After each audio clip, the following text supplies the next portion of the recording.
oyiga 15 milliongacha ishlatgan deganlari ham bor.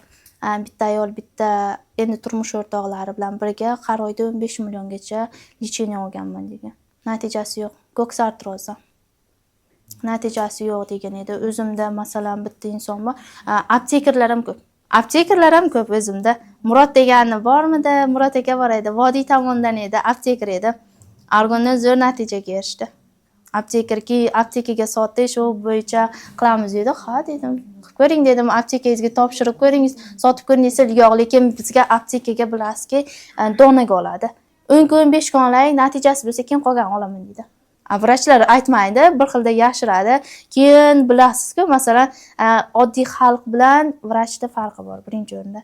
Xo'p, qanaqa kasb bilan shug'ullangansiz? Men shuncha ishlaganman, vrach bo'lganman deydi. O'zimizda ham bor, nechtasi vrachlar ichayotgani. Hamshiralar bor. Ranopa degani bor edi. O'sha vrach bo'lib, revmatolog bo'yicha bo'lib, hozir pensiyaga chiqqan. Hozirgacha.